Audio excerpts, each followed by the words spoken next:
Hey everybody, welcome back to another episode of Expats in Ukraine with your host, me, Corey. Today my guest, his name is Jason. He's a good friend of mine, Jason Perry. He is from America. He is a commercial and advertising photographer and humanitarian. What's up, Jason?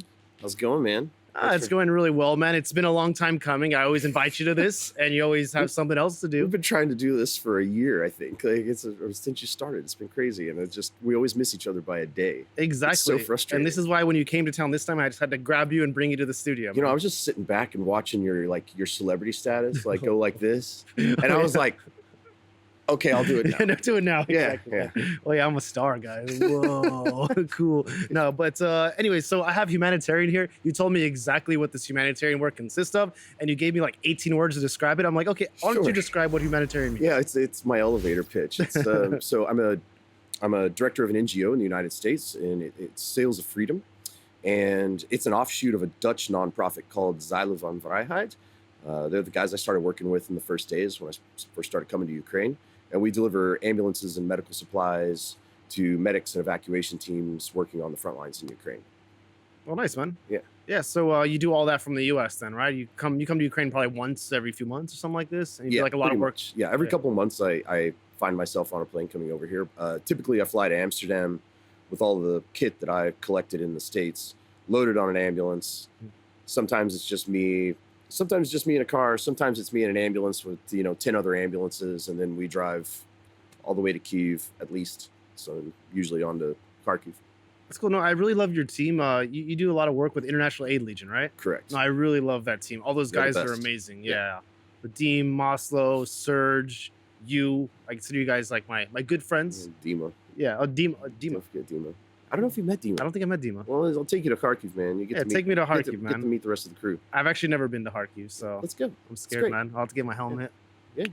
I left my kid at home this time. But we can find all the stuff we need. All right, cool, man. Yeah. So I'll tell you what, before we get into, what exactly you're doing, where have you been, what you've seen, and who have you met, let's do like this icebreaker. I like to do this icebreaker. It's kind of like a fun way to warm up so Sure. people at home can understand who the real Jason Perry is. Uh-oh. Okay, the real Jason, exactly, man. We're going to get canceled. Okay, the first one, rice-a-roni or Grechka?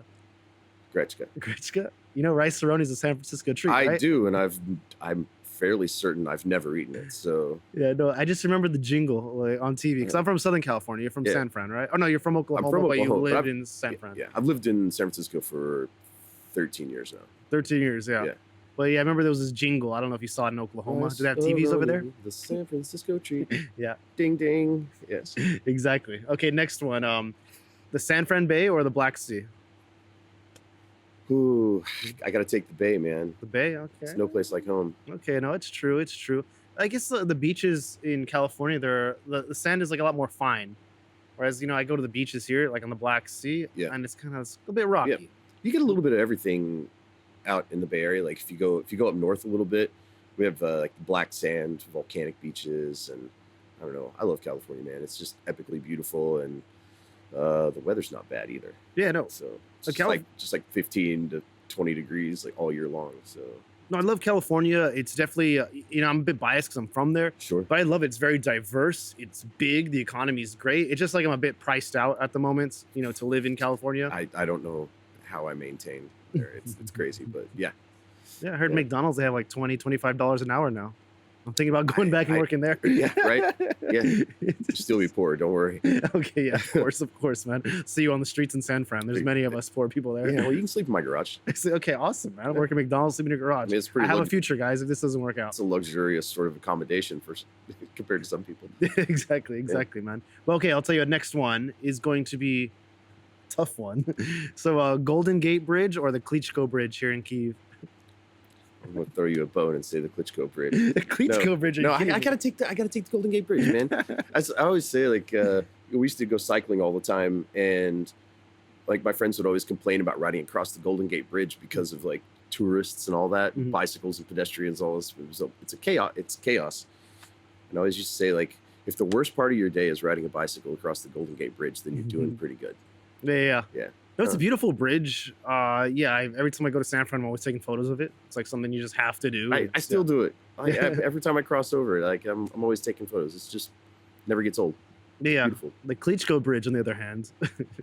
Yeah, I'm not even sure I've been on it. But Yeah, it's the glass bridge right next to where the oh, Ark that used to that one. be.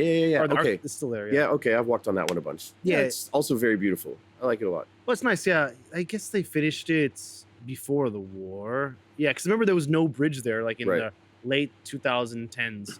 There was no bridge there, and they built it. And the early days of the war, there was a missile strike on one of the foundations of it. Right.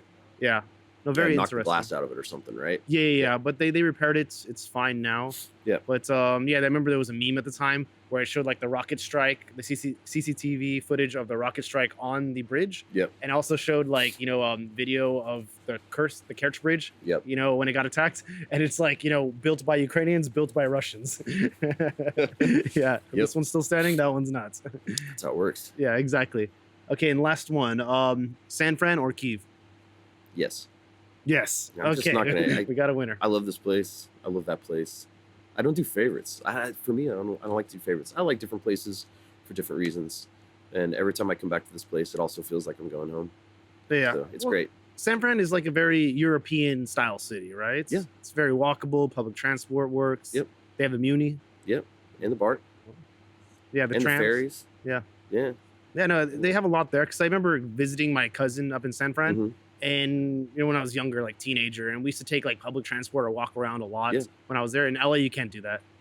No. Yeah, it's almost impossible. I won't go to LA without my motorcycle, I think. Just because driving a car there is it's basically like driving a car around this place. It's almost impossible to get anywhere in a reasonable amount of time. Yeah, and I used to ride a motorcycle too, and I used to love riding in California because they have this law where you can lane split. Yep. Whereas I didn't know this. A lot of many other states don't have this, like most states. I think all states, well, one state just changed their law, or Oregon or something. Mm. I think maybe. I don't know. I think so. Yeah, there's like 2 states in the U.S. that allow lane splitting. Yeah, So but yeah, because I remember I was in Louisiana. I was riding my motorcycle across the U.S. and I was going from Texas to Louisiana, and there's a bridge, and it goes over the swamps. And I was there, and I was doing like some lane splitting because I didn't know. I thought it was all over the U.S. I didn't. Yeah. And then there was this one car that was like cutting me off because there was like a lot of traffic, right. and it tried to not let me pass. And I'm like, Yep. what a jerk. That, and it that turns out happens I in was a jerk. California Yeah. sometimes too. Yeah. Yeah. But I don't know why people do that. It's like so dangerous, Yeah, very you- selfish. I don't. Yeah. Also, like you're making traffic better, so Yeah. it's kind of a victimless crime. If Yeah. it's not legal in that People state. are jerks no matter where they're from. True Mostly story. from Louisiana, though. But I'm joking. Okay, so let's start from the beginning before we get into kind of because I want to talk about your missions here. Yep. I want to talk about your work with the International Aid Legion.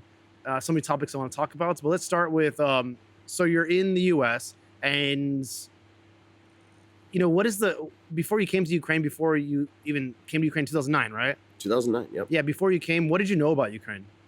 Because I didn't know much. In 2009. No, before that, like growing up in the U.S. Oh. History class, what I friends. I don't know. Yeah, like a little bit of history, what I saw in, movies or news. And what was that? I can't really recount anything. I always felt like it was just sort of a very, very similar to Russia. Honestly, that's what I thought. Yeah.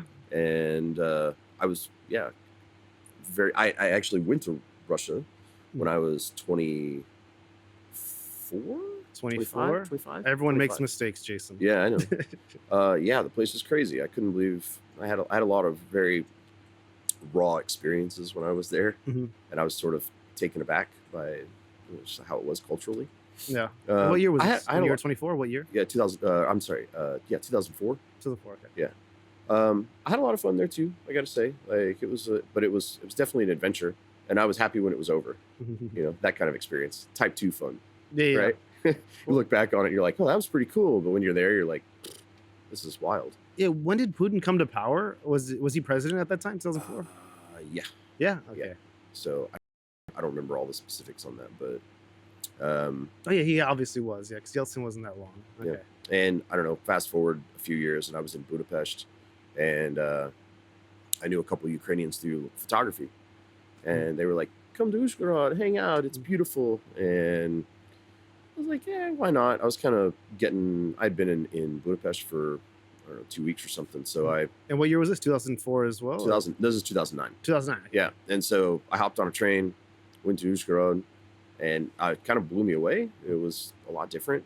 No. And they said, well, this is just the beginning. There's a lot more to Ukraine, and it's a beautiful, interesting place. You got to go to Kyiv. You got to go to, into Karpati, and you got to see Odessa and all this stuff. And sadly, I didn't make it back. I wanted to, but I just never had the time, the Yeah. resources to take a long trip and come explore. But Ukraine's beautiful, especially, that area, this Yeah. Transcarpathian area. Yeah.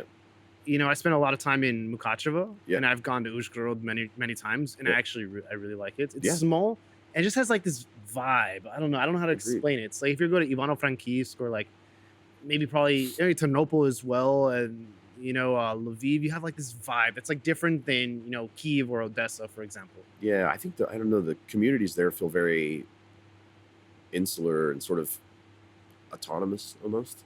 Yeah. They have their own culture, and just everything's got a little special flavor to it. I think Oh yeah, for sure. I like it a lot. Yeah, and what I wanted to tell you is when we were talking about what you knew before you came to Ukraine Yeah. about Ukraine, I didn't know much as well. I feel like I was in the same boat. It's like Ukraine, Russia, it's like almost the same. Obviously, it's not. I'm a much smarter person now, but I remember some small bits and pieces from TV shows I was watching that I never paid attention to back then. But I'm like, oh, Ukraine, I remember that name. Did you ever watch Seinfeld? Yes. Yeah, remember when they're playing Risk, Newman and Kramer? Nope. Okay, so they're playing Risk, and Kramer has to go somewhere to take care of some errands, and he doesn't want to leave the board with Newman because he feels Newman will cheat. Yeah, so he takes it with him down the street. They're like on the subway in New York, and they're holding it, and then they're sitting down on the bench, like in the subway, and then Newman's like, "Oh, I still got this. I can still win." And he goes, "No, you can't. My troops are already in the east." And then I'm going to take Ukraine. Ukraine is a road apple. It's like, yeah, something like this. And then this guy, he's like, Soviet looking guy. And he has like the Soviet Ushanka on. And he looks at them and he goes, what you say about Ukraine? And then he's like, hey man, it's just a game. Like we're playing just a game here. He goes, you think Ukraine is a game? And he slams the board and all the pieces go everywhere. So I remember that. And then also on the episode of Friends, you watch Friends, right? Yeah. Yeah, there was another reference. And the reference was, I've never had a meal like that since, I was like in high school. And then David Schwimmer, Ross was like, Monica was saying this, and Ross was like, oh yeah, she used to have like a Ukrainian friend. Whenever he'd go to like her mom's, the Ukrainian friend's mom's house or the grandma's house, they used to like feed them so much food, and Monica loved it there because remember she was like fat. Yeah. Yeah, she put smetana on everything. Yeah. Nice. But I used to remember references like this, but I didn't know anything about it really. And I like to ask people, about what they knew about Ukraine before they came. Yeah. Because a lot of people before 2022, especially before 2014, Right. it seemed like it wasn't on anybody's radar. Yep. But I used to date like a Russian girl back in LA, and she had a Ukrainian friend, and I kind of understood a difference because of their mentality. I remember during this 2014 revolution in Ukraine, the Ukrainian guy was saying like, why is Russia invading like my country, like the East, Crimea? This is, Ukrainian territory. Yep. And they have this illegal referendum, and the Russian girls are like, oh no, it's like they want to be part of Russia. There's Russian people there. Yep. And I was like, what the hell? I didn't think anything of it at the time. But looking back, I'm like, what the hell? Yeah. Yeah. Yeah, I have similar experiences. So I have a lot of Eastern European friends, and remember listening to all the dialogue about that back in the day. And yeah, I was pretty uninformed, I think, as to exactly what should be happening. Yeah. I just saw it and was kind of like, yeah, well, I don't know. I'd seen Russia do that sort of stuff in other autonomous regions, in like was it Abkhazia and South Ossetia, and Yeah. And also places like that. Chechnya when they try Yeah, to get like this exactly. independence. Yeah. But so you've been, your first time you were here was in 2009, but you were just in Uzhgorod, right? Yep. Okay. Do you feel, I know you're just in Uzhgorod, so I don't know if this question, you'll have a good answer to this question, but do you feel like Ukraine has changed a lot since then? Yeah, I don't think that's a fair question for me, Yeah, really, okay, yeah. because I've been back to Uzhhorod for the first time in 15 years, Well, and it was a little bit. I was impressed with like how nice it was, and the things that they had when I was there then, and I was just like a little bit more impressed now. Like they've kept up with the times, and so I expect it's probably the same way in Kyiv and yeah. elsewhere. Well, I feel like I'm one of those, I'm getting older, and I feel like I'm one of those guys like back in my day. Right. So I've been here since 2015, mostly in Kyiv. and I was at the Vauxhall. I actually got back from Kremenchuk. I took the night train. I just arrived this morning at 5. Yep. And I was walking through the Vauxhall, to get a taxi, and I noticed they built a new McDonald's. So they tore the old McDonald's down right in front of the main entrance, and they put a new one. And like, oh, I was telling my girlfriend, I'm like, oh, back in like my day, this was the old McDonald's. It's like always very busy, and there used to be like a McFoxy there, and then a Porter pub. And we were walking through like the Vauxhall, and I was like, yeah, there used to be a lot of kiosks here. Now they have like an Idealist coffee, and it's like all Right. fancy, shiny. And now they have this new area where if you pay extra money, you can sit down and relax like in these nice chairs while you're waiting for your train. They have a spa there now, Right. and I'm like, none of this was like this at all. I don't know. Yeah. I'm like back in my day. I mean, I feel like such a boomer. Yeah. I definitely noticed like train stations and stuff were a lot more accommodating than they used to be. Yeah. So And now they have like the tourist information desk at the Vauxhall here in Kiev. Yep. Yeah. So, and they speak English. Yeah. Whenever I want to ask a question, just go there. They just speak English.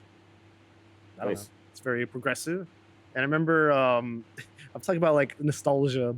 Anyways, on the metro, they used to have like next stop Nastupna Stanция, Maidan Nezhleznosti.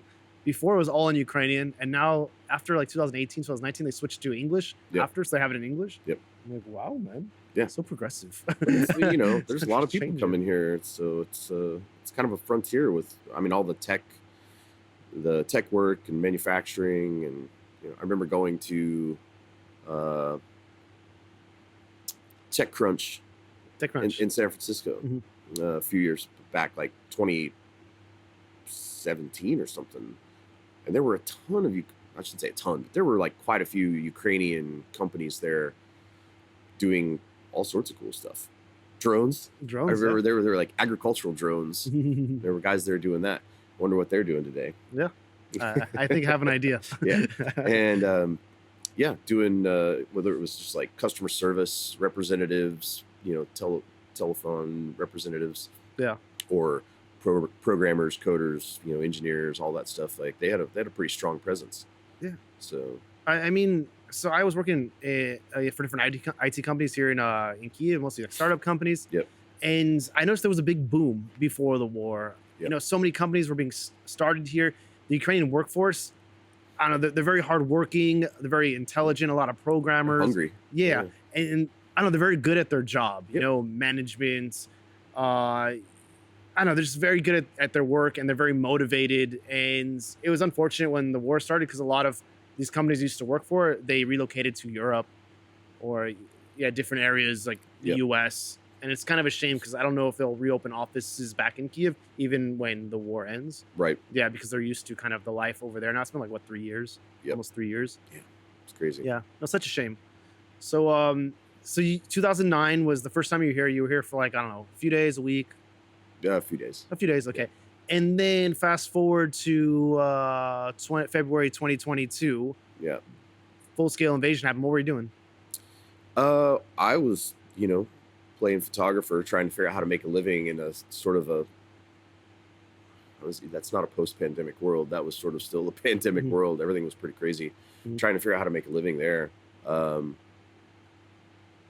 I had helped a buddy just digitally with the evacuation of Afghanistan, and just extra set of eyeballs, scanning maps, looking for specific things. Just these guys were turning themselves inside out, trying to get their interpreters and old teammates and stuff out of the country, and I just helped them out. And it was a pretty good feeling to help out. So I got to at least be part of one like really nice win. And that was fast forward a couple months, Mhm. and I'm like watching the news. I start seeing all this stuff happening on the borders in Belarus. And I remember seeing something about like some guy, some intercepted message or something, where some guy told his wife, he's like, they're taking our cell phones. And I was like, oh man, they're going to invade Ukraine. Mhm. And I remember like watching, social media and everybody arguing about it. Like, no, there's no way it's going to happen. So, it still had Ukrainian friends and Russian friends and all this stuff. So it was fun to watch. Not fun, interesting to watch all of this dialogue and everybody trying to figure out what was happening. I was like, I think it's about to go down. And sure enough, like a day or two later, they were barreling across the border. And once everybody realized the Ukrainians were loading up for a fight, I started seeing a couple Ukrainians in my network start asking for help. And so I actually hit up the guys that I helped with the Afghan stuff, and I said, like, hey, I know some people that are trying to take the fight to the Russians, and I said, you want to get in on this? And they're all U.S. military guys, and they're like, absolutely. So we started connecting dots, hooking people up, tourniquets, med kits, PPE, like all this stuff, and it was awesome. Felt great. And I did that till I did that for a couple months, and then the supply chain crisis came and hit really hard. And I remember trying to buy helmets for a team, and I have a friend, works DoD stuff, and he's like, I can get you 17 Ops Corps helmets and 17 Team Wendy helmets, and like there's like no discount on them, no nothing. And you call Ukrainians and you're like, I can get you 17 helmets. They're like, how much are they? And they're like, well, they're $1,500 a piece, $1,700 a piece, whatever. And they were like, yeah, no, that's not good enough. And I just got really frustrated and deflated, and I kept doing what I could. And then I was going to Amsterdam, and I knew some American guys in Ukraine doing some cool stuff. And they said, you're coming to Europe. Like, you want to come and just take photos and be an extra set of hands and tell this story because it's important, document it, do social media, whatever. I said, sure, why not? Flying in Europe that summer was an absolute nightmare. At Schiphol in Amsterdam, people were showing up like 8 hours before their flights and still missing them. Yeah. And so I couldn't figure out how to get in country. And I found Zylo van Vrijheid in Amsterdam, and they're driving ambulances.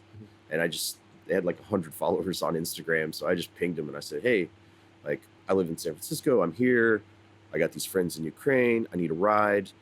I drive a Toyota Tundra in San Francisco. So big trucks, tiny streets, like right up my alley. And they said, sure. And I told them I could do social media for them and help them, get some assets and tell stories and all that. And they said, yes. So I went, I met up with those guys. We had a big convoy. We had like 14 or 15 ambulances on that convoy I went on. It was great. Yeah. And we get to the border, and I pinged my guys. I was like, I'm about to cross the border. And they said, us too. I was like, what, like in or out? And they said, out. We all have COVID. We got to go quarantine in Poland. And so I'm riding with my team leader, Veronica, and I said, okay, like, I'm driving an ambulance into a war zone. I have no idea what's going on, what to do, none of that. And she said, don't worry, hang out with me. I know everybody. And man, she wasn't kidding. She knew everybody. And that's how I met my whole team. Yeah. And she's been the one who's facilitated the vast majority of the work that I do here. So she introduced you to a lot of the International Aid Legion, right? Correct. Yeah. Yeah. No, like I said before, amazing guys. Who'd you meet first out of all of them, or just met them all at a mixer or something? So first one I met was Maslow. Yeah, Maslow's great. Yeah. So I remember like listening to his story. I was just this goofy kid, selling T-shirts and going snowboarding, right? And he was in Kharkiv, went to go see his mom when the shit hit the fan, and I guess he was like having a conversation with Veronica, and she was just like, "What are you doing there? Like, what are you gonna do? You gonna help? You gonna leave? Whatever." And then he bought the Maslow Mobile, the first ambulance that they get, or Sprinter van, and they went and just started doing evacuations, and they evacuated over 20,000 people. Wow. Yeah. Our friend Serge just made a documentary about it. I don't know. Have you watched it? It's More Ludi? More Ludi, right? More Ludi. I don't know. There was a premiere. Yeah, there was a premiere in Odessa. I think you guys went. Yeah. Yeah, I was gonna go, but then my plans changed, and I was waiting for Serge to, because he said, "Oh, maybe I'll premiere it like in Kyiv sometime." Yeah, he never did, and then he said that he's probably not going to, but they're gonna release it on YouTube soon. So yeah, it's on YouTube now. It's on YouTube now, and it's Kupiansk Rai. Oh, Kupiansk Paradise. Yeah. Right. Do you know the name? Do you know where the origin of the name? Oh, Kupiansk. Kupiansk Rai. Kupiansk Krai? No. Yeah. So the sign on the outskirts of Kupiansk got bombed, Mhm. and so it used to say Kupiansk region, Rayon, Yeah. and it knocked a couple letters off the end of the sign, so now it just says Kupiansk Rai, which Kupiansk Krai. translates to Kupiansk Paradise. Oh, well. So it's brilliant little ironic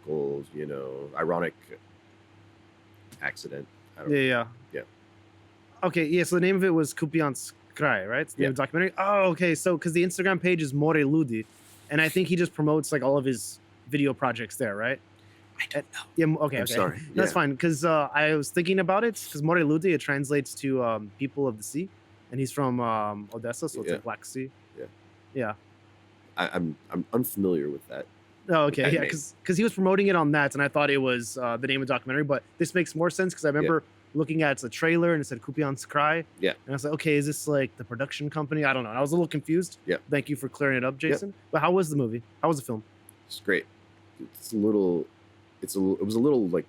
difficult to watch in some bits. Mhm. A lot of the footage that they have was like shot a couple weeks before like my first mission to the east, and I went to Kupiansk like for the first time. That was my first foray into going into a place that's actually an active, hot zone. I went there and did evacuations with the guys, and tugged at the heartstrings a little bit. Well, when you say it was difficult, tugged to the heartstrings, like what is something like specific? Like you go there, you just see the people that are in despair, or Yeah. I remember watching all the old grandmas that don't want to leave, and they don't want to leave because it's this weird resignation, hopelessness, right? Where do you want me to go? There's nobody there for me. There's nothing there for me. How am I going to survive? What is this? Like, right? They're stubborn and just sad. It's just, it's not a nice thing to experience, listen to these people trying to convince them that they need to go. yeah. Yeah. No, it's Maslow. He's evacuated how many people? Like you said, 20,000, right? Yeah, I think he's well over 20,000. Yeah, and then with International Aid Legion, you guys fundraised in Maslow as well. Like how many ambulances?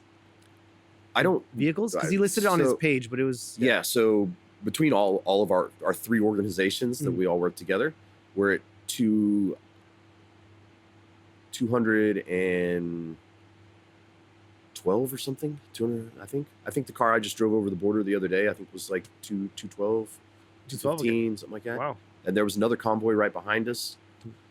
I don't know how many cars were in it, but that was more like just International Aid Legion's convoy. Yeah, So we didn't have anything to do with that. wow. Yeah. So you're only going to be in Kyiv about like another couple weeks, right? Yeah, another Yeah. 10 days or something. 10 days, and you're going back home for the holidays? Yeah, I want to be home by New Year's. I got a lot of work to do. Yeah. Gotta play catch up. I've been devoting my time, money, energy to this for a lot over the past 2.5 years. This is my 12th trip, and every trip I usually come and stay for about a month. I was Yeah. going to stay for a month this time, but situations are changing with everybody, and I just think it's better if I go home and I work on. I have 15,000 photos basically that I've taken on all these these years of crazy stuff we've done. I have a lot of artifacts from the war. I have a lot of video footage from everything, and I'm going to try to take all of that stuff and package it into some sort of an exhibit, Mhm. and try to start showing it to people and tell the stories. Use that to raise awareness, raise money, and attack it from a slightly different angle. Yeah, and while you're in Kyiv, because I really love your photos. Yeah, I even scrolled down like on your Instagram before this podcast. I was looking at all your photos from even before you started coming to Ukraine. Yeah.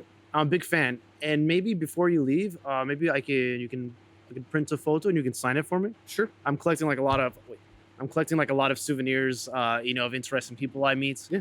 Yeah, just the other day, do you know this guy was on my podcast, Mark Lindquist? He's from the US. He's also from San Francisco. Asian yes, guy? I know who he is, but I don't know him personally, but I know who you're talking about. Yeah. No, he's a great guy. He's a motivational speaker. He does have like a way with words, and he has like this aura. Yeah. And he like commands attention, Right. when he says stuff. But anyways, I think I actually grew up in Oklahoma as well. I have to double check that, or maybe Nebraska. Anyway, so when he left, he's like, I want to give you, before he left, he's like, I want to give you something. And he gave me a pin, and it was the Snake Island. And it had like this, the island was shaped like a middle finger. Right. And it was like, you know, the blin. Yeah. Ruski kорабль. Yeah. Oh no, Ruski voyenny kорабль, like, Yeah. And so on the back of it, it was signed by the guy that said that. And Oh, I'm like, cool. really? He's like, yeah, I met him a couple times and he signed a couple things. I wanted to give this to you. I'm like, oh, wow, it's like Wow, so that's cool. really cool. Yeah, so I have it like on my dresser or on this shelf, like in my living room, along with, you know, books that's, you know, people I met, they signed their books, as well as another print by my buddy Chris Ochakon. Have you met him? Nope. I think he's in town. We should hang out for a beer or something like this. No, he's a really interesting guy. He's from New York. Has this New York accent. Yeah, no, he's a really fun guy. But he had that famous photo of the girl holding the dogs, this disabled dogs. Yep. And they were evacuating them from like Irpin. Yeah, so that was like his photo, and he made a print for my birthday, and he signed it for me. Yeah, That's super cool. Yeah, I'd be happy to do that for you. awesome, man. Yeah. Cool. So okay, so I wanted to ask you invested like a lot of resources of your own into Ukraine. What motivated you to do that to the point to whereas you're like saying like I'm broke now, like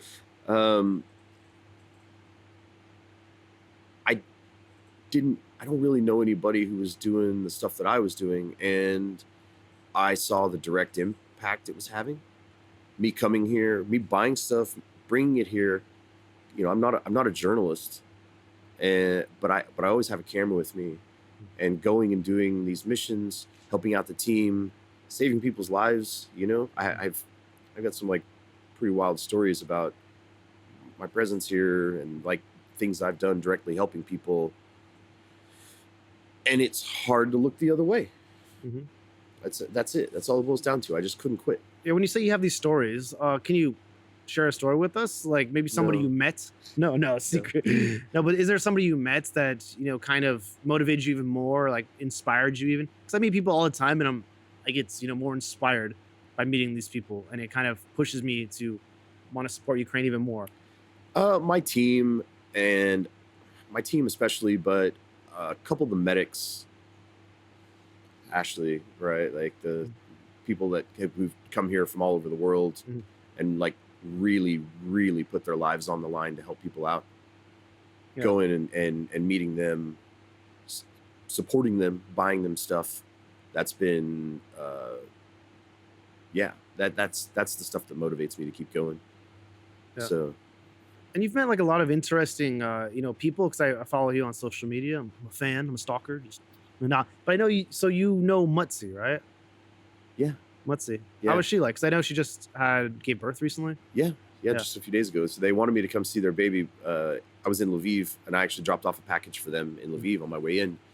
And as you can tell, I have a cold, and so I thought it was best to not be around the newborn baby Mhm. and mom. So but first trip with Veronica. So that's Veronica's little sister. Veronica's my team leader in Amsterdam, and Nastia is her little sister. And when I met her, you know, she was just this 24-year-old blonde-haired girl wearing pink sweaters, Mhm. doing, you know, cute selfie photos Yeah. with us. And she was a little bit lost, Mhm.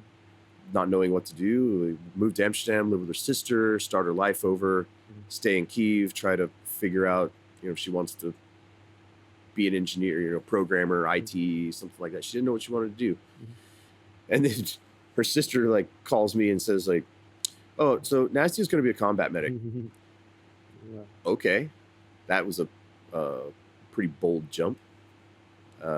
We didn't expect it, and we were all pretty worried for her. But she, you know, she spoke English, and so she went, started training, joined the International Legion. Yeah, how was your English, by the way? It's great. Great. Yeah. So she joined the International Legion, and she was one of my main people that I supported personally, not through my org, you know, buying her body armor and helmets and, you know, whatever else, winter clothing, things like that. I'd just get her stuff and bring it over and try to help her do her job as efficiently and comfortably as possible. 'Cause it's not a picnic out there in the trenches. Well, of course. And there's like the popular photo of her, I guess famous, infamous, I don't know how you want to put it, where she got blown up and her like lip is kind Yeah. of cut. There's blood all over her face. Yep. Yeah.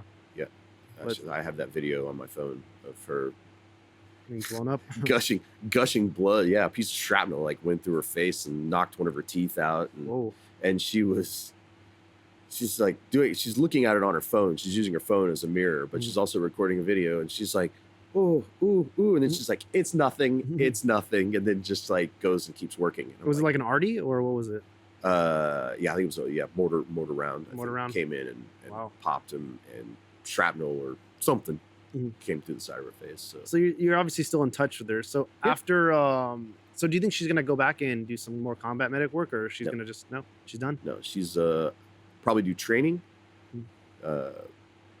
I'm not 100% clear on what her plan is, but I think her and her fiance, husband, baby daddy, Mhm. they're both done going to the front lines, Okay. because he also got injured pretty badly recently, and so he's taking a break.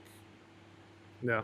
And I think he's just going to train guys, Okay. which is great because he's a professional soldier. He's been doing it since 2010 or something. Went to the academy and all that. So Yeah. No, I've always found her very fascinated, and I've been following her like on Instagram as well. She has like a bigger following. yeah, Yeah, and I didn't know she spoke English. It's a Yeah. surprise to me. But yeah, one of these days I'd love to sit down and chat with her. Maybe you could be the connection there. yeah, for sure. All right, awesome. Yeah. Yeah. Well, she said they live in they're living out west now, so Oh, okay. yeah, they're easy to track down. A lot easier than they used to be. Yeah, of course, of course. And there was another girl. I know she was your friend's, and unfortunately, she died in this war, and she's from Lviv. What was her call sign? Do you remember? Do you know what I'm talking about? From Lviv. I believe because I think she has like a grave in Lviv, or she was buried in Lviv, or You talking about Shura? maybe sure. Yeah, is she from Lviv or She's from Crimea. Crimea? Okay, Her is call this sign was Yalta. Yalta? Okay, that's what I'm thinking of. Yeah, okay, Yeah. I confused the two. Okay, Yeah, and this was your friend, right? yeah. So that's a rough one. Yeah, because I remember this was all over the news and social Yeah, media man. and stuff. Her funeral paralyzed this whole city. It was Yeah. crazy. That's a hard one to talk about, Mhm. for sure. How'd you meet her? She was a combat medic, Through right? Maslow? No, she wore a lot of hats. So she was logistics, and I don't know. I'm pretty sure she was out pulling triggers and doing all sorts of stuff. She was Zelensky's stylist for a while. Oh wow. Yeah, she was all over the place. She wore a lot of hats over the years, but she was hardcore, man. She fought. She was detained in Crimea when the Russians annexed it. That was a nightmare of a story. You can imagine the things they did to her while she was there. Yeah. And yeah, I actually just showed up in Kyiv, was unloading an ambulance at our depot here, and I got a text from Maslow. That's how I met her. Mhm. I got a text from Maslow saying that she had died, and it was, I don't know, kind of rocked our world a little bit. That's horrible. I remember it was, yeah, like I said, it was all over the news, all over social media. Yep. And I remember you made a post saying, and a photo of you guys or video of you guys or something like this. I'm like, oh wow, that must be tough. Yep. Yeah, Yeah. that was not a good What day. kind of girl was she? Completely insane. I mean, you have to be insane Like, to do what she did. I Yeah, I guess. mean, she was. I think she was just a firecracker to begin with, and then just all the experiences that she had, good and bad, layered on top of that over the years, because she never stopped, man. She was one of the, she was on the Maidan, the Revolution of Dignity, and it's like actually the last time I hung out with her, we did a walk up and down the, with the 100 heroes of the Maidan. Yeah. We did a walk down there, and she was just like, told me a story about tons Yeah. of the plaques that are there, and it was a very interesting experience to have. Yeah. Something I didn't think I'd have access to. And I have friends in San Francisco, Ukrainian friends that were also friends with her, that were on the Maidan with her, and I was the one that got to tell them Mhm. that she died. Well, And so that was not great. that's yeah. Fortunately for me, oh, waterworks. A little bit. Yeah. Choo-choo. Unfortunately for me, I haven't met anybody personally that has lost their life in this war. Yeah. And I can imagine it's really tough. I went to a funeral. There was 2 Americans that died about a month ago. Yep. And I went there just to create a short video for my media company that I work for, and it was just sad, just hearing our anthem alongside the Ukrainian anthem, and then just the two pictures of the American guys, and then one of the family members of the American guy was that sister. She was saying like a few words about him, and I don't know. It's just very sad. And I didn't even know these guys. I just had this connection, like they're American. Yeah, so I can imagine like what you're going through, and God forbid I have to be in the same shoes as you. It doesn't get any easier, but you do get like weirdly sort of numb to it. I think Yeah, it's less of a surprise when it happens after 3, 4, 5 times. But it's very true. Like I'm so. Do you know who Sivdiv is? Rody? Yeah, have you met him before? I think so. Yeah, he's an amazing guy. Yeah, met him Amazing. here. Met him here at an event once. Yeah, no, amazing guy. Nice. But yeah, I remember we were at, because I like, whenever I'm with my American friends walking past Maidan, I like to go to the American flags, just to kind of look at them to see if they're Yep. growing, and then maybe talk to my American friends about if they know any of these guys here, or Yep. what these flags mean if they're not familiar with what's going on. Yep. And I remember I brought Sivdiv there, and then he was looking, he was like, oh, like they didn't put my buddy's offers flag up yet. And I was like, who's offering? It's like, oh, this guy, we went on like some missions together. He's a great guy, he died, and they don't have his flag here. He's like, oh, I know this guy too. And I'm like, oh, do you want? We can buy a flag, and you can just maybe write his name on it and put it there with the other American flags. He goes, yeah, sure. And then he did that. He put it down. He put like a little inside joke they have that on the flag. They wrote it on the flag. And then I'm like, how do you feel, man? Like, it's kind of ceremonial, you put the flag down. And he goes, it's really sad, but I think it's best to think about all this when the war's over, because you'll just go crazy now. He's like, I've lost a lot of my friends, and if I start to think about all this now, I'll have a mental breakdown. So it's kind of compartmentalized in my brain. 100%. Yeah, and then Yep. in the future, when there's time for grieving, then so be it. Yep. Everybody's gonna need some therapy after this is over. Yeah, for sure. And So, also, like, Troy as well.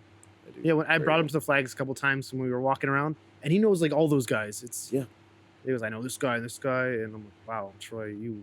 Yeah, one of his friends was with one of our teammates. The friends of my friends, when their like evacuation vehicle was hit with a ATGM, an anti-tank guided missile, coming out of Bakhmut, and killed both of them. Wow. Guys were driving an ambulance. Americans? One American and one Ukrainian, Wow. and they shot their ambulance with a tank missile. No. So Oh, that's horrible. And there's so much death around Troy. It's sad because I remember about 2 months ago or 3 months, I don't know how long, like month, 2, 3, 4, who knows. Yeah. But remember, I was like, hey, Troy, you want to hang out? It's like for a drink. And he goes, yeah, sure. I'll be at this bar. I'm okay. And I went to the bar, and he's like all upset. I'm like, what's up, man? You okay? And he goes, a couple of my buddies, they died, Americans. Yep. And he was like, I just saw them like a few weeks back. I just saw them, and before they went out. And he was just very beat up, and he started to kind of shift his kind of perspective a bit, like on the situation in Ukraine.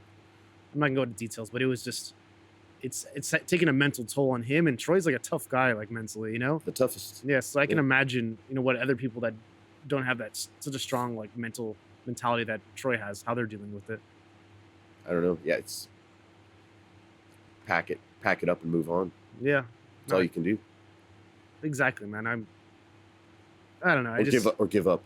Yeah, Because this stuff it's just too heavy to carry around. yeah.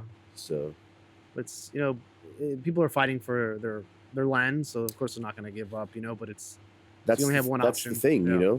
It's the price they pay. yeah, It's the price we all pay. Putting yourself at risk. We know how dangerous it is, but is it worth it or is it not? Yeah. And at the end of the day, it is. and it's So- must be worth it for you because you've been to Kupiansk. Yeah. There's a lot of action there. Where else have you been? Like in Ukraine in the east?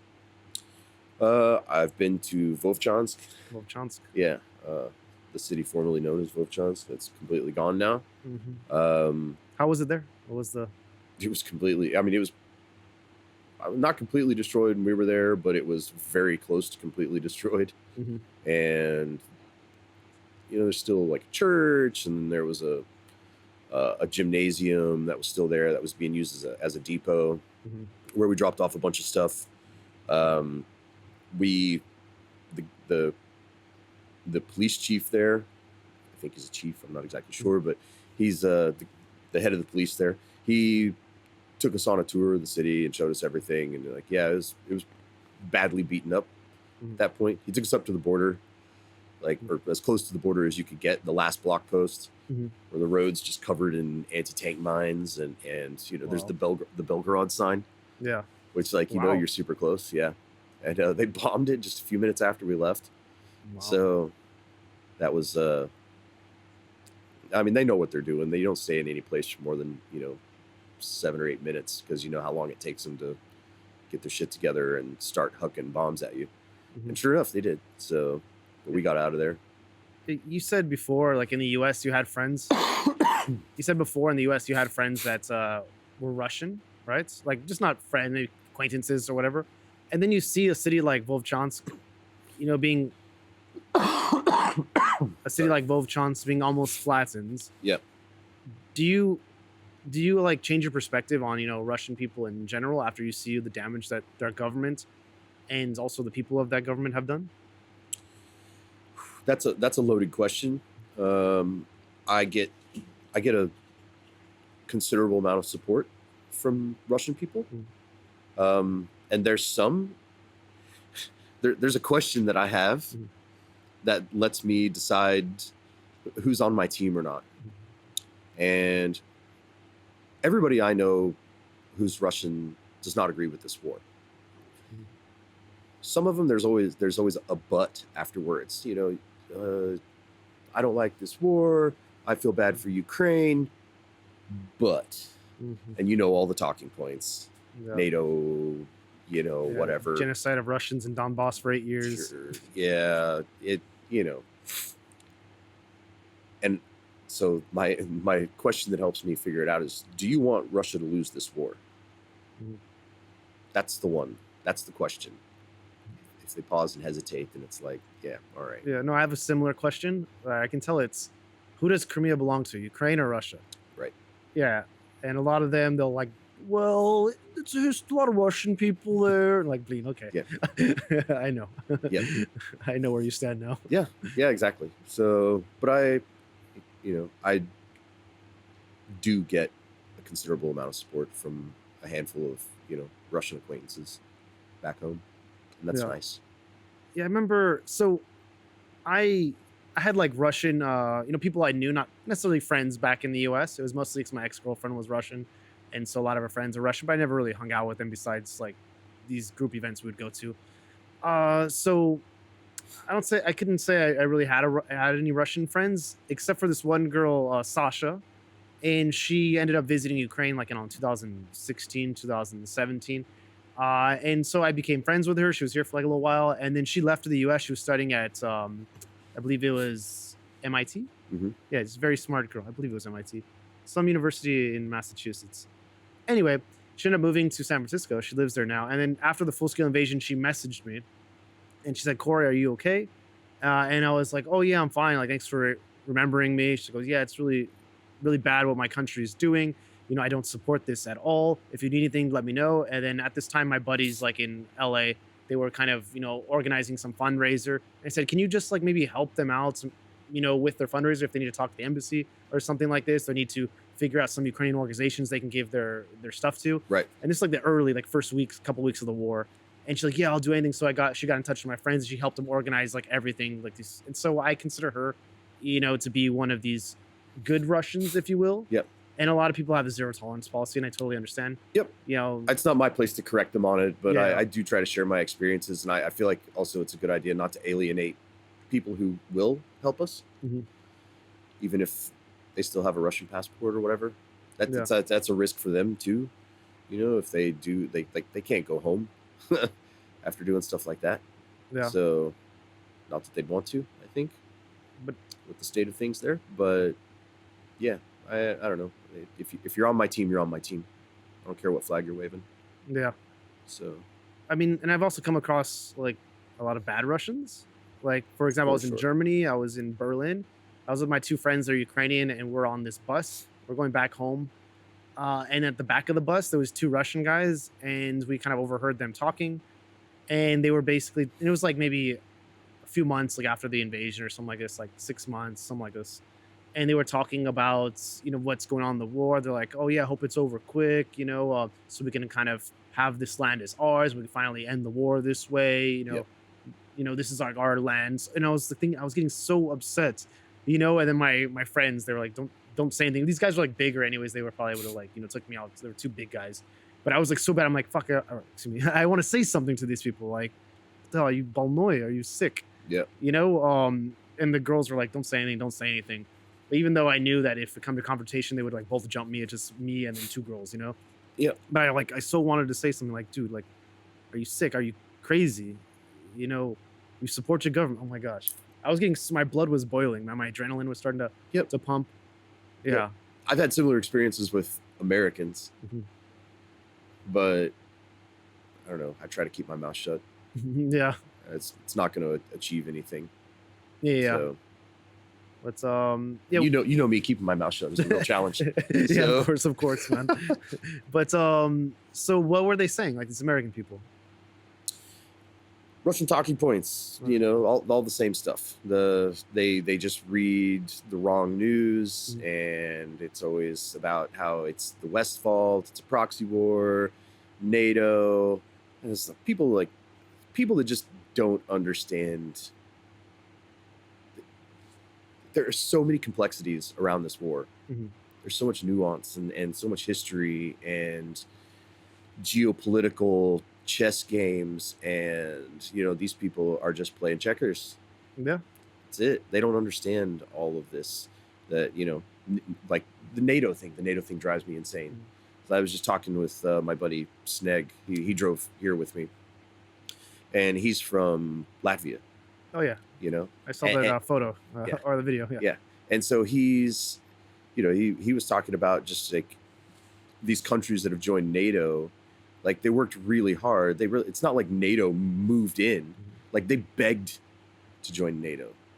Mhm. They wanted the security because Russia was their neighbor, Mhm. because they saw Russia invading other countries illegally over and over Mhm. and over. And they didn't want it to happen to them.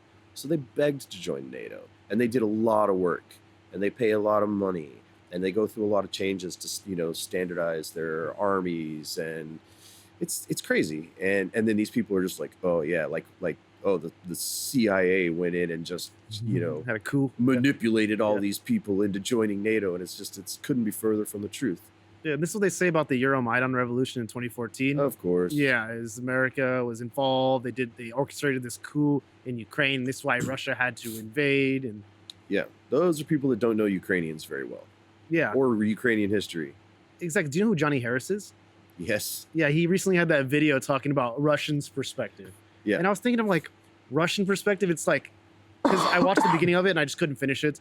The beginning was, we talk a lot about, this Russia-Ukraine war, and we do it from like a Western lens. Right. On this video, I want to give you through like the Russian lens. And the whole time, like when he's saying that, I'm just thinking, okay, so do we want to, so we showed you the truth. Right. Now we want to show you some lies. Yeah. And it's like, that's not journalism, bro. Well, I mean, it's interesting to understand why they think what they think and why they do what they do, Mhm. but that's a very delicate conversation to have. Yeah. Talking to a Western audience, so yeah, I don't know. It wasn't handled very responsibly, and I believe he took that video down. He did. Yeah. Oh, wow. I think Good so. for him. I think so. Yeah, because a lot of people were commenting on it, even on, I guess, like Kiev Post, Kiev Independent did like a post on it. Once you put something on the internet, it never goes Yeah. away. But I believe Sneg was telling me that's kind of where our conversation started with all that, and he, I think he said that he took it down. Yeah. So, and actually like apologized. Yeah. Well, good for him then. More respect to after that video, I'm like, I'm not gonna watch this stuff anymore. He's kind of missed the mark on a lot of stuff lately. So Yeah, no, it's true. Like, because even if you can show kind of the West or the Russian mentality on why they do things, at least kind of back it up on why you understand why they did this thing, but then you say, okay, well, it's wrong because it doesn't make sense because of this, but this is just how they think. Yep. It makes sense, but he didn't push back on any of that, and he talked about it like it's, fact. Like, this is why they did it. Mhm. NATO kept expanding, and then Russia got scared, and then they had to do this. It's like, no, NATO didn't expand. Like you said, Yep. these countries wanted to be part of NATO for the security guarantees. And then, Yep. he can be more responsible and explain this a lot better, because this video, it just, if certain people get a hold of it, these right wing, talking heads, Yeah. they can use this as kind of evidence or facts or references. There's always a Yeah. conversation about Ukraine wanting to join NATO, and I don't know. I get to have some pretty privileged conversations with people who have access to actual real information, and like I've heard a couple times nobody wanted Ukraine to join NATO. Mhm. Ukraine didn't want to join NATO. Pentagon didn't want Ukraine. Like nobody wanted Ukraine to join NATO because they knew it would be problematic, and maybe even unnecessary. I'm not exactly sure, but nobody really wanted it to happen, and yet that's all you heard over and over and over. Yeah. And then, so you know about like what's going on in Georgia, right? Yeah. Yeah. So basically, there's so many parallels, between the Euromaidan revolution in 2014 here in Ukraine, to what's going on in Georgia right now, like in Tbilisi. Yep. The government in Tbilisi, they went back on this agreement to be closer to the European Union. Yeah. Same thing happens, in 2014 here in Kyiv. And I feel like something special could be happening. But of course, it's going to be like American intervention. The CIA was involved. They orchestrated this coup. I just feel like I'm already preparing for the Russian propaganda to come out if there's any changes like in Tbilisi. In Georgia. Yeah, I've been talking to people about that one a lot, and most people I'm talking to aren't very optimistic, honestly. They think they're just going to win, just let them get winded and then continue on. Business as usual. It's been like a few weeks now. I think there's too many Russians in Georgia and too much nostalgia for the old days, and I'm not exactly sure, but that's just what people are telling me. I'm not an authority on this topic by any means. Oh yeah, me neither. I mean, I lived in Georgia for like 3 months. Yeah. I was working at a hostel in the summer one year. Yeah, so I was there for 3 months in Tbilisi, and I travel all around the country, like the mountains in Kazbegi, Svaneti. It's a beautiful country. I really want to go. Yeah, no, I would definitely recommend it. I'm a little nervous about doing it now. But I mean, don't be nervous. They love Ukraine. Tbilisi is kind of where they're organizing, but a lot of the country is rural. Besides like Tbilisi, you just have maybe Batumi. Yeah. And the rest is kind of very rural. It's kind of, I don't think you would feel any of this political tension like these other places. But it's beautiful. It's very diverse. Yep. But anyways, I digress. So what I wanted to say here is that I had this conversation with this girl from my work. She is a Georgian activist and academic. And she is there at the protest. And she was talking about, I was asking her simple questions to explain to the audience, why this happened, the history of, what led to this, and just to give like a Georgian person's, perspective, and why, these people have been there for like, I don't know, 3 weeks now, right. On the streets. And she was saying, this EU agreement, it didn't go through, even though the government said they were going to do it. Right. And now they backtracked on it. So it's like, it's disrespectful to all of us. It's like a slap in all of our faces. And we just gotten tired of it because, 80 to 85% of the Georgian people, they want to be closer to Europe. Yep. But then the government wants to push us closer to Russia and the Russosphere. And people are just fed up. Yeah. And this is why they're there. And they don't agree with the government. They call them these legitimate elections. Right. Yeah, because they don't believe that they're legitimate. And so that's why their president says she's not leaving office until they get sorted. Yeah, because it was so legitimate. Exactly. Yeah. So I don't know, there's a lot of similarities between what happened in Ukraine and what happened in Georgia. My thoughts go out to the people of Georgia, and I hope they make a change for the better. Me too. Yeah, it's their kind of fight, so whatever is best for the Georgian people, like I really want that. And hopefully what is best for the Georgian people results in something closer to the EU, because I feel like a lot of them, they have a lot of them, like you said, there's a lot that have like this Russian mentality because Soviet Union history, but a lot of them want to be closer to the EU. Yeah, like this kind of academic I was talking to. Yeah, I'm just repeating things people told me. So I don't. Yeah, of course. It's kind of basically what it is. It's all anecdotes. Yeah, I don't want to get roasted on the internet for saying something stupid. That's right. I'll leave some hateful comments under my sock puppet account. Who is this guy talking about Georgia? Okay, so let's talk about the war ending scenarios. It's been 3 years since the war started. Almost 3 years in February, so a few more months, and actually 2 more months. And there's some scenarios that you see on the news on how the war would end. Do you know any of these scenarios, or should I mention some of them? So they're basically, one of them is they have a DMZ. Yep. Demilitarized zone. Yep. Another one is just, Ukraine gets NATO guarantees and then they just give up what Russia has. Yep. I don't know how this involves Kursk.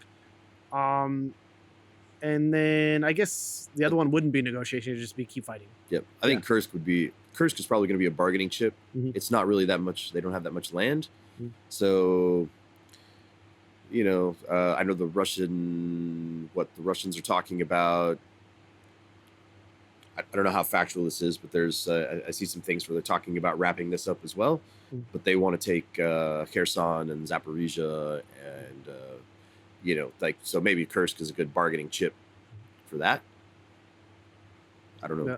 but I've spent a lot of time in like Donbass and down in that neck of the woods, down near Toretsk, Konstantinivka. One time down in Zaporizhia, on the other side of it. I don't know, man. Like, it's a pretty sad state down there, and I definitely want to see Ukraine get that back and not let the Russians have a stronghold. Mhm.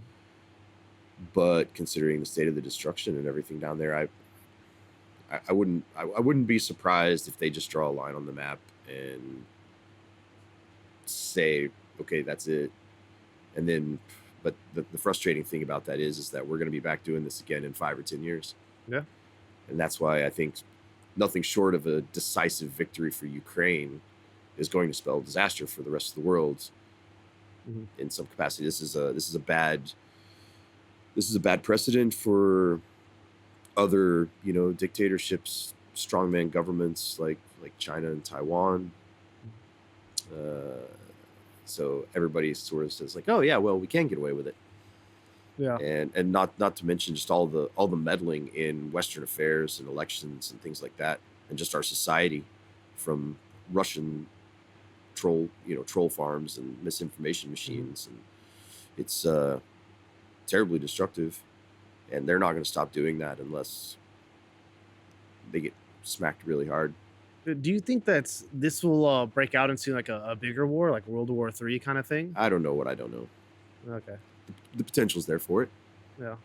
One little misstep from somebody on either side could potentially make that happen, but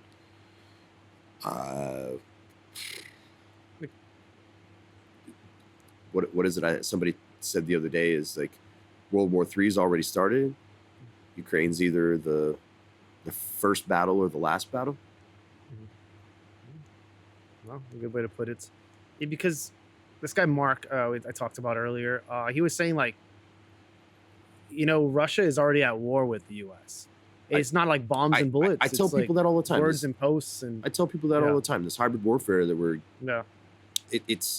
it's verifiable, quantifiable, like all of it. Like there's an actual, they're changing things in our country at on a pretty terrifying level, dividing the entire population and steering elections.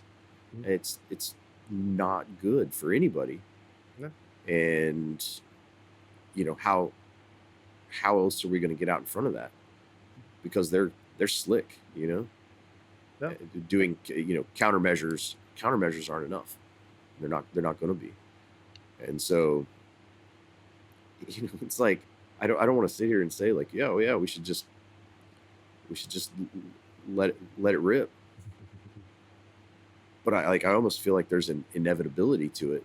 We're either going to just fizzle out, like Western society is going to fizzle out because they didn't have the sack to go and do what needs to be done, or we're going to end up in a hot war. Like that's it. I don't know.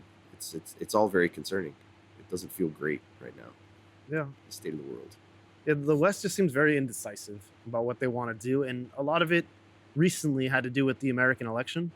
Right. Yeah, and so Trump won, and he'll be president next month. Yep. What do you think? How do you think his presidency will affect Ukraine? You want to speculate on this? I think This is a wild card. Yeah, so I think his administration, Musk, who thinks he's going to get involved in all this. I think the problem with this is that you have 3 of these really big egos in the room, and they all think they have the other guy right where they want him, and somebody's gonna get their heart broken here, and I don't know who it's gonna be, and it's not gonna end well. I don't, yeah, I don't feel comfortable talking about it like really like I have a good read on what's gonna happen, because I think it's all pretty unpredictable, and the uncertainty is what makes me nervous. Yeah. But it's like our last administration wasn't doing much either, really. I mean, they did a lot, but it was always kind of a day late and a dollar short, and I feel like we've just been bleeding Ukraine dry instead of just really stepping up to the plate and giving them what they need to get it done. And I understand the hesitation. I just don't agree. Yeah. Like, so Donald Trump to me, he's like a wild card. One day you think you know what he's going to do, and the next day he does like the opposite, or he says the opposite via tweets or some public statements. Yep. But the thing that worries me about Trump when it comes to Ukraine, we may not know what his policy is on Ukraine or what he's going to do to end this war, or how he's going to support or not support. Yep. So you don't know that. It's like mystery, question mark. But all the guys around him, you kind of understand where they stand on this whole Ukraine-Russia war. Yep. And it's typically not pro-Ukrainian. Yeah, it doesn't. Yeah. So this is kind of... They're not the guys I want making the decisions, for sure. Yeah. So you may not know what Trump is going to do, but the people around him have this certain stance on Ukraine. So maybe you understand that Trump probably has a similar stance, or will follow what they're saying. Yep. Like, JD Vance, for example, Elon Musk trolling Ukraine and the Ukrainian government and the Ukrainians that are giving their life, for sure, for freedom. They're using trolling them like on Twitter. Yeah. I don't know, just the world is being driven to ruin by weak men. Yeah. That's it. With mediocre men with giant opinions about everything. Yeah.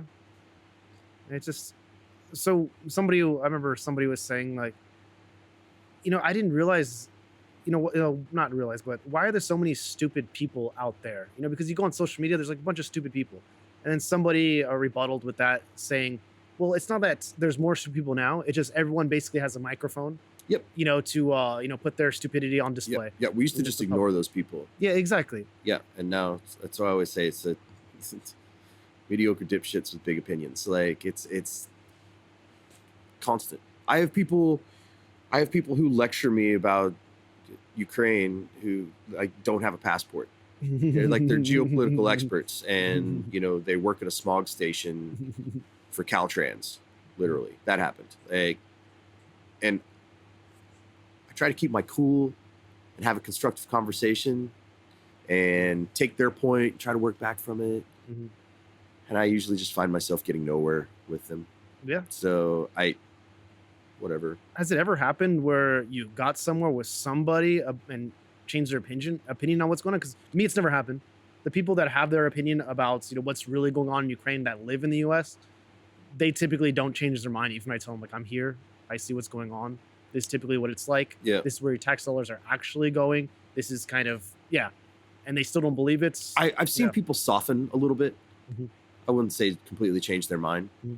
but there's some guys that they kind of help me, or they're part of I don't want to say anything too specific. But I've had conversations with guys where they've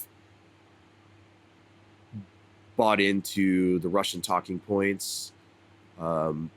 And I've said, well, okay, so I've broken it down for them and explained it to them, and kind of given them an idea of like my experiences, coupled with dismantling the things that they believe mm-hmm.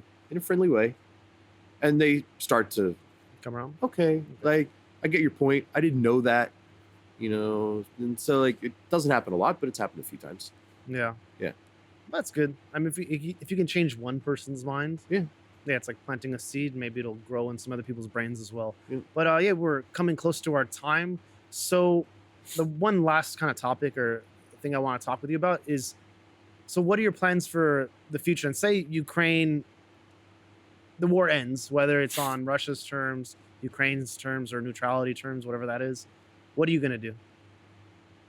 Well, I mean, what am I going to do? I'm going to take these experiences that I've had and the stories that I have to tell, and I I feel like all of this has been in service of, obviously I love Ukraine and my Ukrainian friends, their family at this point. Um, but all of this has been in service to just make the world a better place. And there's always going to be a struggle somewhere in that regard. And if I can take these experiences that I've had and the stories and tell people and try to, use that to motivate people to get involved and help out the right side, help out and be on the right side of history. That's the way I plan to progress. I was telling you earlier before we got started, I have 15,000 photographs, and I have a small museum's worth of knickknacks and doodads that I've been given from, all the people I've worked with here, and videos and all this stuff. And I'm going to try to package that into something presentable and start showing it to the world in the near future. That's a big goal of mine right now. Yeah, I know your following on your social media is mostly Americans, right? Yeah. Yeah, because my following is mostly Ukrainians and also Ukrainians abroad. Yeah. And I've come across many Ukrainians that are living in California. So once they find out I'm from California, they message me, I'm from California too. There's this activist group. It's called Sunflower Society. It's have you heard of them? Yep. Yeah, I think they're in Sacramento or San Francisco or something like this. Yeah, so I know one of the girls that's the organizer. Nice. So if you ever, and also, a couple other people that one does real estate in California. Anyway, so what I'm trying to say is if you ever need me to maybe reach out to some people when it comes to your project, or, Ukrainians in California, you want to meet up, talk about, some events, Ukrainian events that you want to be more involved in, you can always, let me know. I'll make a post. I'm sure I can 100%. find somebody, or I can message the people I already know. Yeah. So yeah, if you need any help with that, That'd be awesome. I can use kind of my network for. I'd appreciate that. And we're also, you got to hang out with Anna Voloshyna when she was here, and we were working on she's great. cookbook stuff. So we actually got a book deal for our cookbook. Yeah. And we're in full swing. So as soon as I get home, we're going to start shooting food and trying to tell this story through a different cultural lens. Yeah. It's interesting. We're using food as a substrate to build this Ukrainian story on top of it, historically, contemporarily, and the future of Ukraine as well. And just like through food. And that's just been sort of a happy accident that happened since I started doing this work. No, she's awesome though. We met in Odessa. Remember? Yeah. We're at O'Neill's, I think. Nick Yeah. O'Neill's. Yeah. So I always, because I follow her on Instagram, and I really like what she does. Her food content, and I kind of want to book. It's called Budmo, right? Yeah. Yeah. I want to book like a signed book. Maybe you can help me organize that. I can totally get you one. Yeah, damn, for sure. I didn't even think to ask, because I know she's in San Francisco as well. Yep. But yeah, that would be awesome, man. Yeah, I can get you that one. So Awesome. I'll get you our new one when it comes out. Oh yeah, for sure, man. Because I That'll have be a like a year, shelf though. with books that are signed by the people, and I'm trying to Nice. have like this collection, and I don't know. Yeah. But okay, so we reached the end. Is there anything that we didn't discuss that you want to discuss? Maybe like something you feel is important that the audience should understand or know? No, I think we did a pretty good job of covering it. We could probably sit here for an entire day and just tell stories. Yeah. But yeah, no, that's We'll do that over a beer later. for sure.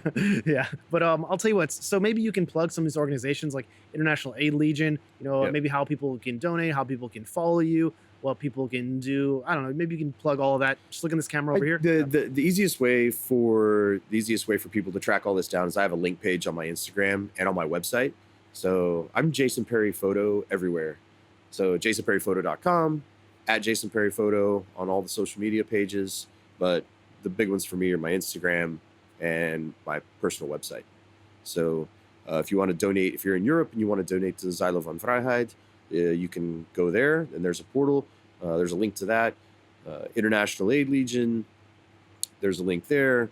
Sales of Freedom in the United States, link there. I've got all the links. I got everything parked on a page. So and more stories too. So if you want to see like videos and happy times and not so happy times, I try to do my best to share my experiences in this amazing country. That was good chatting with you, Jason. Yeah, I'm going to Likewise. log off right now. So thanks everyone at home for watching this episode of Expats in Ukraine with your host, me, Corey. If you like this episode, give it a thumbs up. If you want to chat with Jason, leave a comment. You're going to check the comments, right, Jason? You better believe it. Okay, so he'll check the comments. Leave a comment if you want to chat with him. I'll be watching this live, so maybe you're watching it right now. So, hey, I'll be typing that as well as also saying it right now. Ooh, Inception. But anyways, and yeah, subscribe if you want to see more content like this. And I definitely recommend checking out Jason's Instagram page, Jason Perry Photo. Yeah, a lot of interesting videos, photos, and I'm a big fan of that. So with that being said, Jason, I like to shake the hand of the guest on this side. Come on down. All right, thanks for coming.